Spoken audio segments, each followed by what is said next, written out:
Okay, I'm picking up with question number 26. The question says, use a graphing utility, which is a graphing calculator, to graph the function and find the zeros of the function, and then verify your results algebraically.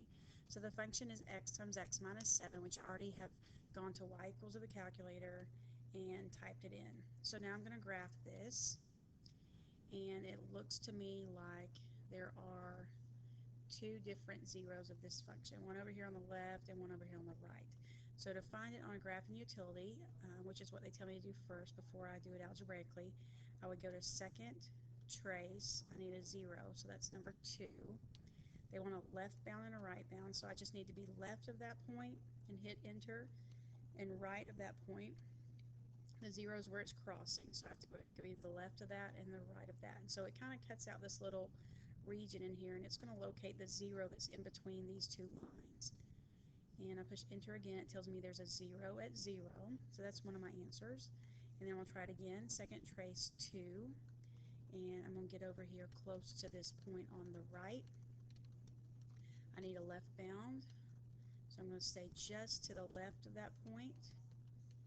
So here I am to the left of that 0, and then I'm going to move over to the right of that 0. And I have now sliced out this part of the graph. It's going to find the 0 in here. I push, it says guess, so I'm going to hit enter one time, and it tells me that there's another 0 when x is 7. They asked me to also do this algebraically, so I'm going to do that now. I would write down, to find the 0 algebraically, let me turn my computer around a little bit. I would put 0 equals x times x minus 7. And the great thing is it's already factored. So you just put x equals 0, which is solved, and x minus 7 equals 0, and add 7 to both sides. You get x is 7. So those are my two zeros, which we found on the calculator, and then we found algebraically. All right, let's go back to the calculator then for number 28. Okay, I've got typed in the y equals the square root of 3x minus 14 minus 8. If I graph that, well, it's going up, but I can't see the 0, so I need to extend the window out further to the right so that I can see that. I can look in the table. You can see kind of here. So if I were to look at the table, what do I need to find and figure out how high I might want it to go? If I scroll down through here, it looks like I might see it's getting closer and closer to 0. Now it's at -2, -1. It looks like I'm going to have a 0.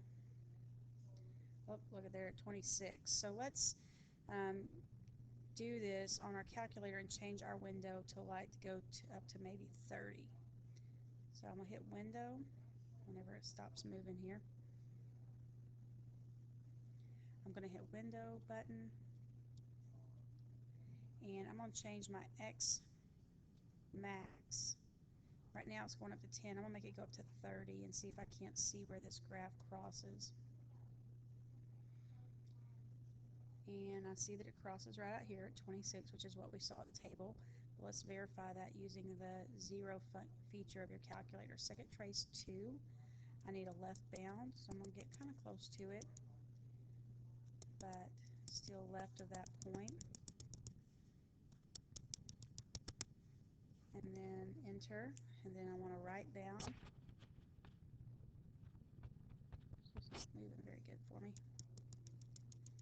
Move over until I'm to the right of that point. Almost there.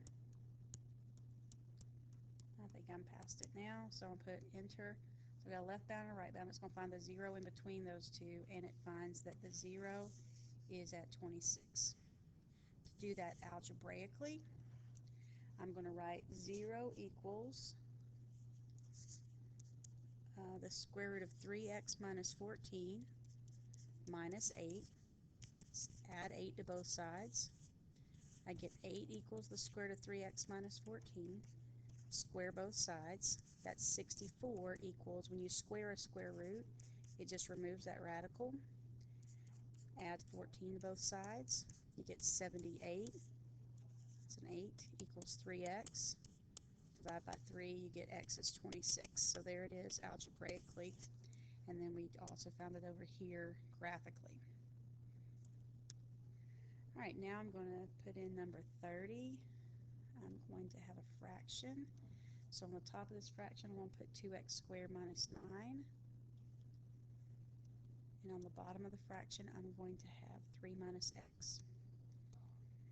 If I graph it like it is now, it's still going to 30. So I want to go back to a regular window where it goes from negative 10 to 10.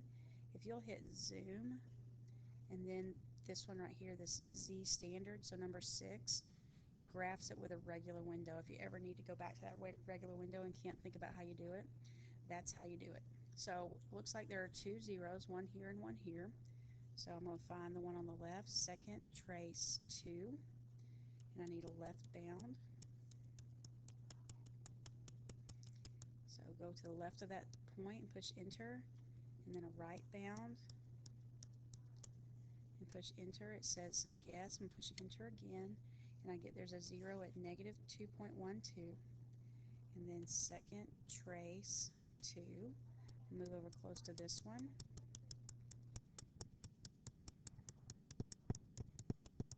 and I need a left bound and a right bound,